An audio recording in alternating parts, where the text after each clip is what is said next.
Stay tuned for a special edition of the Multifamily Deal Lab podcast. Welcome to the Multifamily Deal Lab podcast, where we dissect a deal before your eyes and ears so you can discover the strategies and tactics that got each deal to the finish line. Strategies and tactics that you can put in your own toolbox to get you to the closing table. From sourcing the deal, raising, due diligence to the property takeover, Multifamily Deal Lab shows how you too can get the deal done. And now here's your host, David Lindahl. Everybody, welcome to Multifamily Deal Lab. I'm your host, Dave Lindahl. With me is Dario Lorenzo, and he has been a student for the last couple of years. And he is from Vancouver, British Columbia. And he is not only investing in his own backyard and making a bunch of money, but he's also investing in the United States as well and making a bunch of money. So I thought I'd bring him on the line, especially for my Canadian students, so he could take us step by step through the process of what he did to get started, what obstacles he overcame, both investing in his own backyard and also investing in markets in the United States, emerging markets, and then the obstacles that he saw and the obstacles that he overcame as well. Dario, welcome. How's it going? I'm doing great. Thanks for having me. My pleasure. We were just talking before we started, and it turns out that we're both triathletes, whereas Dario completed his first triathlon. When did you complete that first triathlon? The first one that I didn't finish, I did in 2007. 2007, and then you finished one, and what year was that? 2008. 2008, yeah. And I remember when we were at that Phoenix boot camp last year, and you were telling me that you run long distances on a regular basis, and you were telling me your times as well. And which is pretty impressive because, you know, I am not a fast runner. Of the three disciplines, the running is my weakest. So that's pretty good. So kudos to you. So anyway, so we have you on today to talk about, number one, tell everybody who you are, where you're from. I'm from Vancouver, British Columbia, and I'm currently in Phoenix. And I split my time between Vancouver, Phoenix, and Cabo. In Cabo? Yeah, Cabo San Lucas, Mexico. Because that's your favorite place to just to hang out and have some fun? Yeah, it is. Oh, that's pretty cool. What do you do down there? Do you like to surf, fish, girl? Hang out by the beach and work on my tan. All right, so tell everybody how you get started, first of all. How you get started in Canada, and then your thoughts on going to the U.S. market and how you actually did that as well. A few years ago, actually, it's been a while since I've started studying, and I kind of got caught up in the same traps that everybody does. I started learning about investing in real estate. And I went to boot camp after boot camp after boot camp, and I was, always wanting to learn more and learn more and learn more, thinking that there was some magic pill that if I keep learning, eventually I would somehow magically buy real estate. So after... Deal would drop on your lap. Yeah. So after taking a bunch of boot camps, I realized that I already had the knowledge. I just had to put it into action. And then what I started looking is I started taking small actions, small steps every day. And eventually I bought my first property, and then I bought my second property. I remember having a mentor. The mentor was instrumental in getting me to start buying apartment buildings because I was doing a lot of single family homes. And he asked me a simple question. He said, Dario, what's preventing you from buying apartment buildings? And I kind of shrugged at him, and I was a little confused by the question. I said, well, I guess it's money. And he said, well, what if money's not an issue? And then I said, well, I guess nothing. And then from that conversation, within about 3 to 4 months, I bought my first apartment building. And then when I looked at trying to buy real estate in the U.S. I want to hold you up there. I want to rein you in a little bit. I want you to talk about some of those small steps you took, those small victories that you got so that you could progressively get to your first deal. So what were those small things that you were doing to get there? What I did was I started going out and I started looking at real estate. I basically set a goal. And what I said to myself was that I was going to go out and I was going to look at a lot of real estate and I was going to write a lot of offers. Whether they were accepted or whether they were rejected, it didn't matter. And what I found was that within a very short period of time, I was in tune with what was going on in the real estate market in my local market. I knew what price per square foot things were selling for, so I knew I could quickly calculate what a good deal was, what a good deal wasn't. I was looking at a lot of condos, and by writing offers, some of them got accepted, and I would read the strata minutes, which here is the HOA minutes. I got to learn a lot about what was going on in different buildings. So when a good property came up, I quickly analyzed it to see if it was a good price. And then because I was familiar with a lot of the properties, I was able to buy in those buildings and stay away from the bad ones. And that probably took me 3 months of constantly going out, talking to dozens of real estate agents. I can't tell you how many I spoke to, because when I first got started, I didn't have a lot of money, and the no money down strategy was out there. So, my first conversation with the realtor went like, hey, I want to buy a property. I don't have any money. Take me around and show me stuff. And so my conversation ended right there. And then the more I spoke to real estate agents, the more I became familiar with a conversational flow that allowed me to manage and get to the point where eventually I did buy real estate with no money down, with the help of a couple of different real estate agents.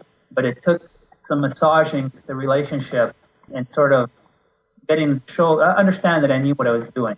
How are you getting into these conversations with these brokers? Where were you finding them? Local newspapers. I'd be driving by, see a for sale sign or an open house, and I'd go in there. One of the first houses that I bought with no money down was actually, I met the real estate agent or the broker. I met him at an open house. And from that open house, it was probably 2-3 months down the road that he actually phoned me up one day and he says, hey, Dario, I think I got a no money down deal for you. So it took some time to develop the relationships. And I think most of my success today is based on building really good relationships with the broker. A lot of the deals that I get today are off the market deals, and they come from broker relationships. Would you agree, though, that it's probably not a good idea to tell a broker that you're looking for no money down deals? It's not a good idea until you have a really good relationship with them. That was my mistake. My mistake at the beginning was that I would just walk into the office or walk up to the broker and say, hey, my name is Dario. I got no money and I want to buy no money down. And what got me to my success was that I developed a relationship with the agent, and eventually he got to know who I am and what I'm looking for and what my needs are. When I posed the conversation about, do you think we might be able to do seller financing? Like, I didn't call it no money down. I came up, seller financing, or I called, do you think you might be able to get terms? Kind of be very vague with him, and then sort of bring up the conversation about what I meant by terms. And that's how I was able to get down the deal. Did you deal with hard money lenders at the same time as well, or any private money at that time, or were you just basically looking for seller financing and creative ways to get into these deals? Yeah, Vancouver or Canada is a little different. In Canada, there aren't that many hard money lenders. Yeah.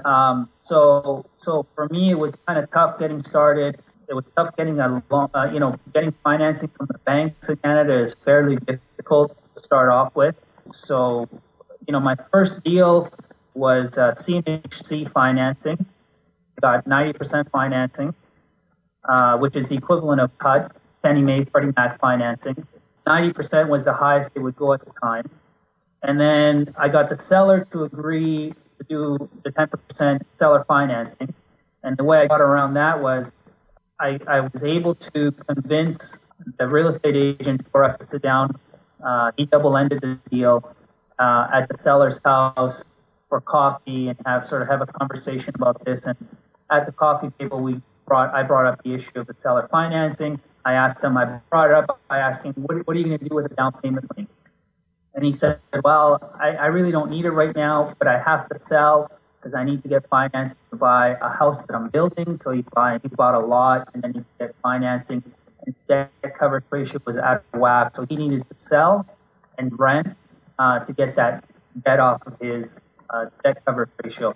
So when he said that, I said, well, would you be interested in making, an 8% return on your money? I jumped the gun. I threw 8% at him. I basically said that to him.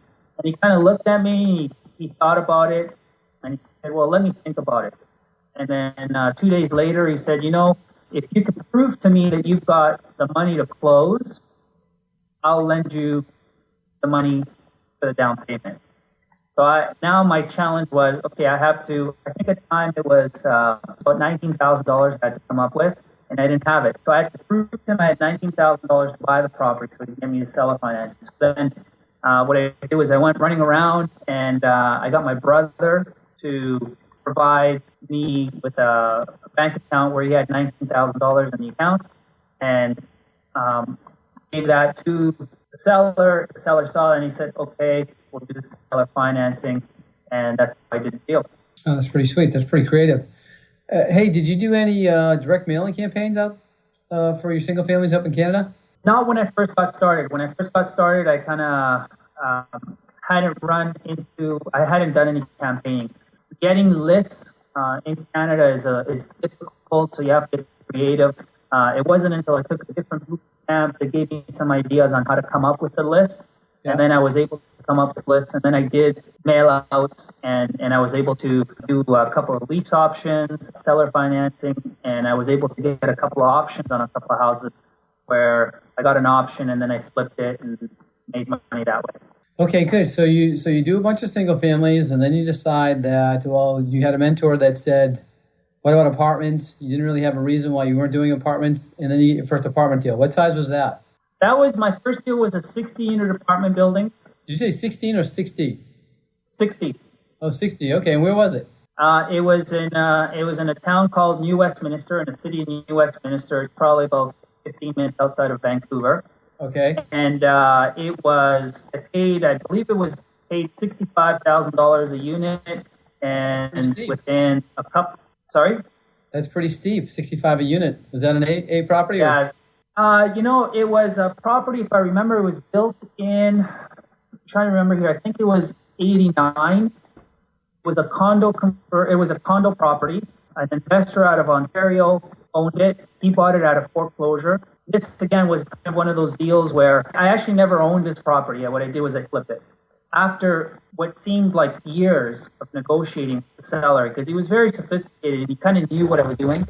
Yeah. He finally agreed. So I gave him $100,000, and he gave me 120 days. And in those 120 days, I sold all the units, and I think the average price was $98,000. So hold on for a second. So you gave him $100,000? Is that what you said? Yeah, I gave him 100. Basically, when we signed the contract. Yeah. And after my due diligence, my deposit became non-refundable, and it was released to him. Okay. Where did you get the 100? I had it. Okay, so you had it from your single family days. So things were going pretty good. You had some money in the bank. You decided to invest in this apartment building. And then in 120 days, you sold all of the units for almost a $30,000 profit each unit? Yeah. That's pretty sweet. How did you know to get into that deal and that you could do that? I had a mentor. So the same mentor that said, Dario, why don't you do apartment build? He coached me through getting it under contract. He coached me through how to structure the deal. And then once I went non-refundable, which I was seeing my pants, that I had $100,000 was a substantial amount of money for me at that time. And I was like freaking out. And on top of that, like if I blew this, my reputation was going to be shot. Basically, and it was funny how I got involved with it, because from the time my mentor said, why don't you look at apartment building? The same day as I'm walking out of his office, I'm phoning the real estate agent that I used to buy single family homes. And I'm like, hey, listen, I want to buy an apartment building. It just so happens that he knew a guy in his office that knew a guy that knew this apartment building was off the market, that the seller would consider selling it.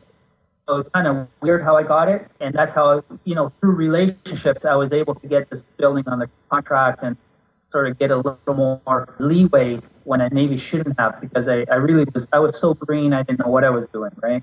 It worked well for me because I didn't know a whole lot about emerging markets. The market was emerging at the same time. So, so all these things kind of lined up for me in order for me to be able to do this. If it would have been a year earlier, I would have blown up. Mm-hmm. If it would have been a year later, I would have done much better. I would guess to venture that the units today, in today's market in Vancouver, they're probably worth somewhere around $300,000. Wow! At least you get in on an upswing in the market, so that's good. Exactly. So it was a big run up, and that's why I was able to sell it in 120 days, because at the price that we were selling them, they were slightly below market and people were buying them. That's a good strategy. You get a lot to sell, so let's go below market and let the public scoop them up. All right. So from there, did you buy more apartments in Canada? Or did you go across the border, or what was your next step? From there, I kind of went a little crazy, and I started buying apartment buildings in BC. We bought some in Alberta. We bought some in Ontario. And for a while, the strategy was get them under contract with very little money and then flip them. So I was looking for condos, and if there weren't condos, I would try to get a really long closing so I can do the condo conversion and then, flip them out that way. Bought a couple holds and then eventually sold out of them. Again, these were all through off the market listings, relationships that I had developed with realtors. I got a townhome complex. If I remember correctly, there were 25 townhomes. Scooped those up really cheap and sold them. Those ones I actually bought, and I bought those with a combination. This was a few years after the first apartment building. So by then I had found, hard money. I had developed sources for hard money. I was able to bring in some partners. So bought the property, I think it was for $1.6 million. No money out of my pocket. Brought in a partner, an equity partner, put the money together through a hard money source. And I think we sold that for about 2.4 or 2.5 million, and this was the profit. How long did you hold that and sell it?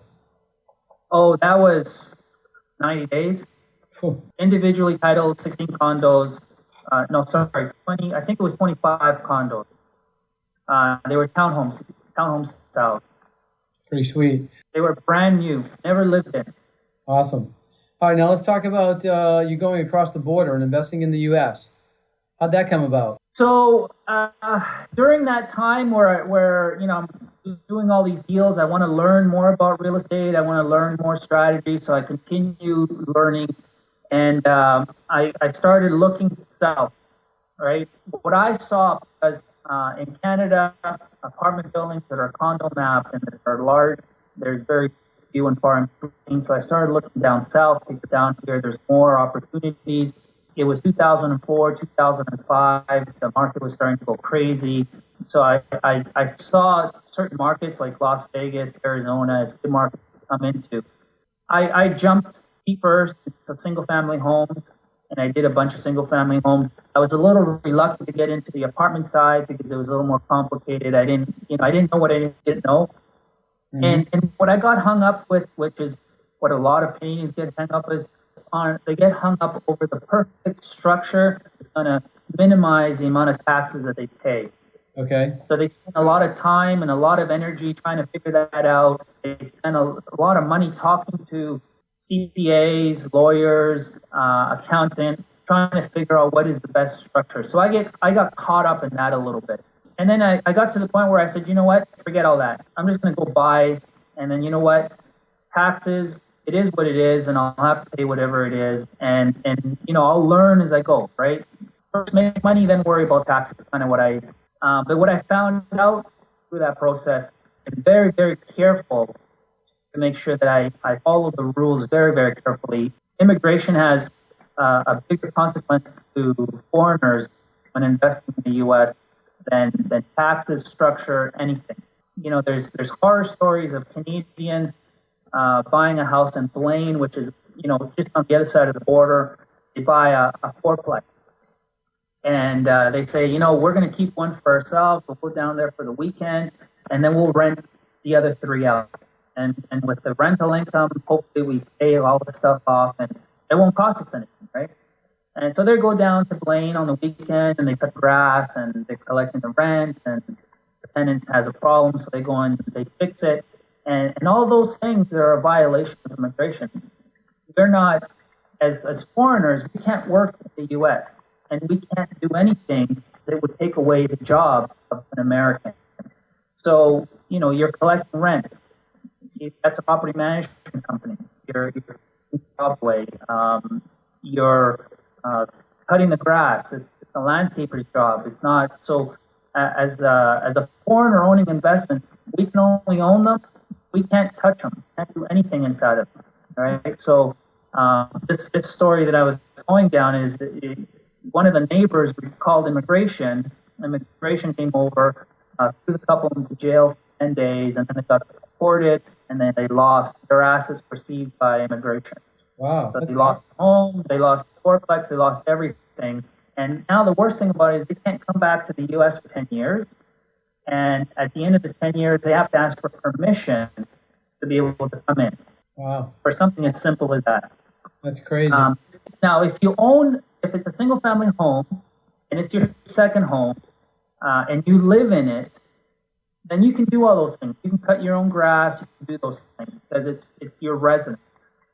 If it's like a fix and flip, I can tell you there was a woman in Vancouver that I met that she was fixing and flipping. When she got caught, she had 12 houses, lost all. Then come back.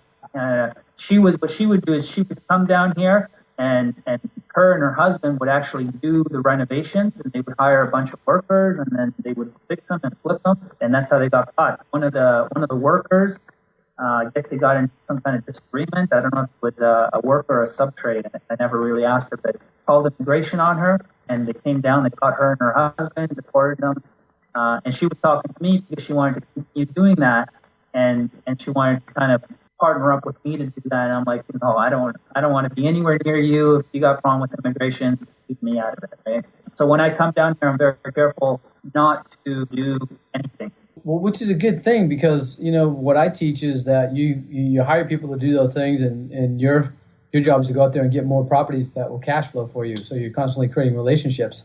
And that's how you grow a business anyway. So I guess you're forced to do that when you're crossing the border. So those are two pretty big issues. Another issue has to be funding the deals in the U.S. How do you go about doing that? Because let everybody, how many units do you own now in the U.S.?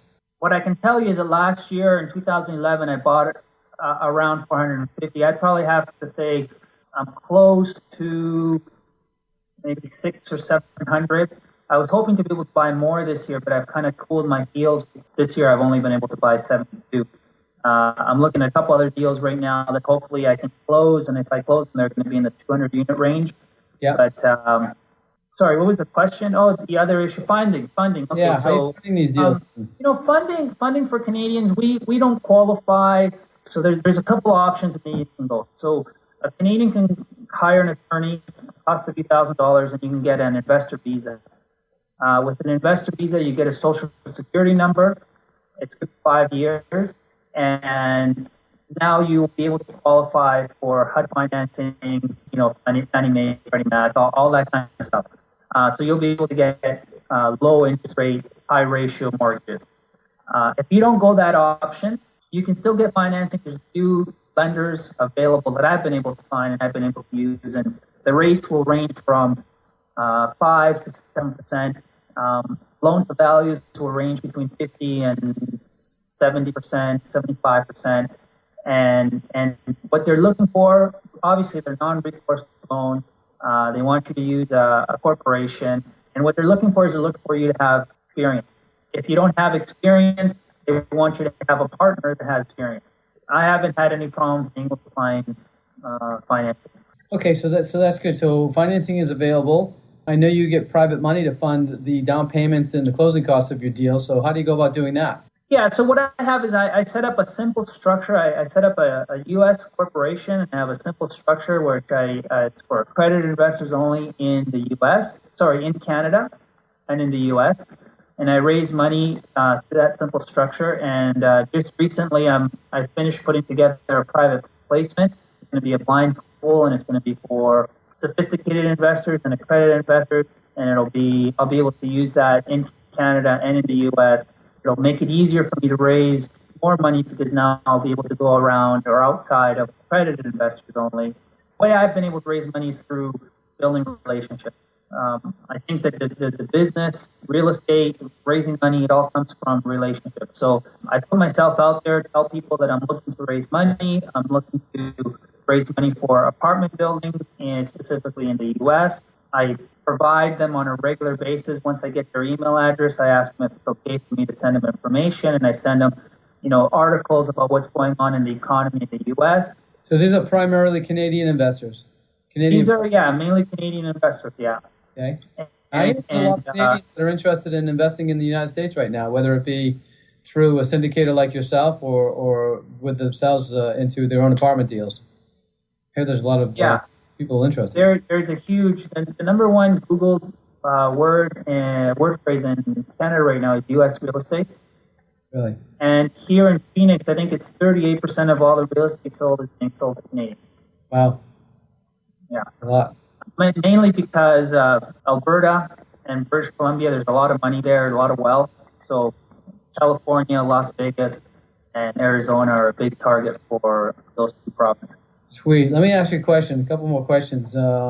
What would you do differently knowing what you know now as a starting out real estate investor and then a Canadian investor investing in the United States? Well, like I think I said it, the one thing I would do is not get hung up on the structure, set something up simple, go out and buy something, make some money, and then worry about the structure.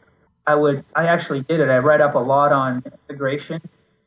Every day I teeter back and forth whether I want to get my investor visa or I don't want to get my investor visa. Oh, so you haven't gotten an investor visa yet? I don't have the investor visa. I'm still. And you're still able to get the funding from the banks? I'm still able to get the funding, yes. Good. Yeah.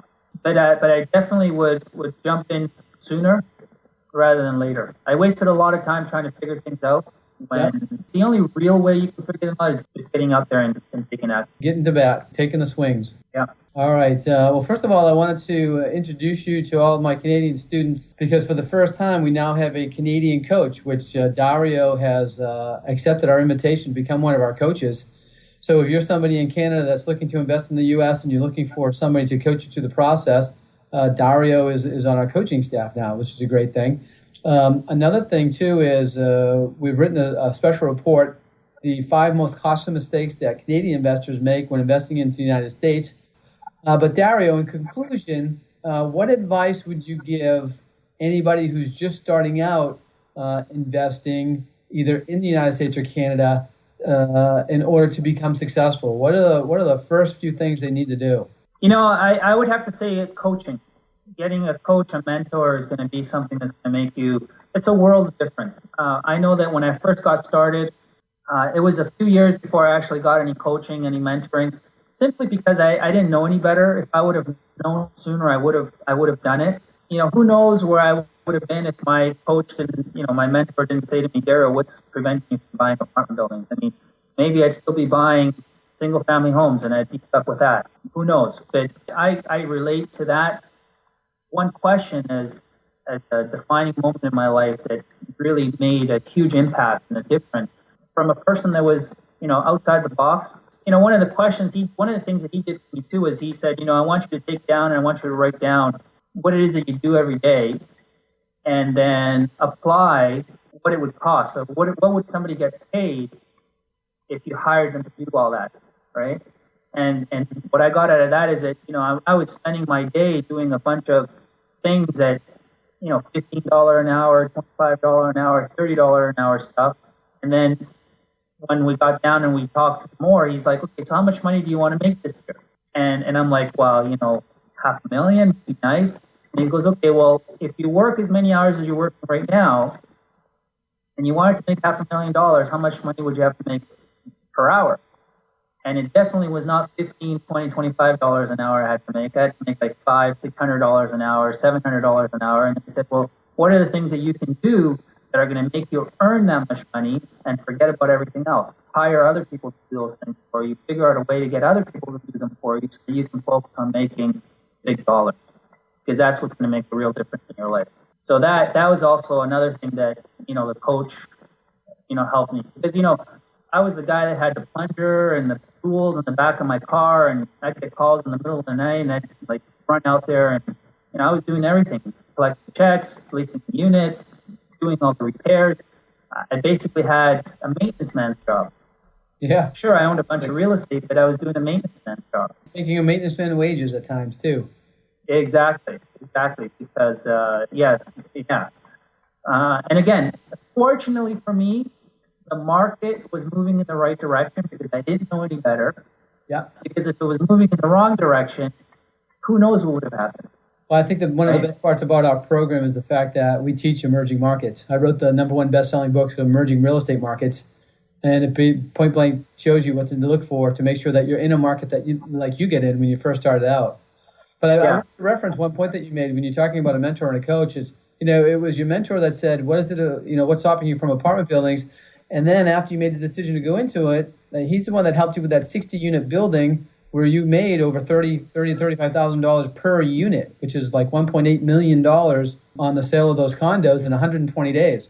That's pretty sweet. That's the importance of mentors and coaches, I think. Yeah, the learning curve that he helped me through was incredible because, like I said, without him at that moment, my advisor was a single-family home real estate agent, and that's all he ever sold. So if I got hung up on something and I had to go talk to him, he wouldn't know the answer because, that's not his business. I had the mentor where I could go and say, hey, this is the problem we're having. What should I do? And he knew the answers because he was buying apartment buildings, right? He had the experience that I wanted to have. That's good stuff. Well, obviously you joined our team because, you joined our family a long time ago when you actually came to your first boot camp with us. And anybody that comes to any of our events immediately becomes part of our family. And now you're even closer because you're one of our coaches. So, Dario, I want to thank you. And any parting words of wisdom that you'd like to share before I sign off? Get out there and do something that's going to get you closer to buying your first property. Take action. Even if it's just a small step, like picking up the phone and calling a real estate agent and asking them to show you a house this weekend. Absolutely.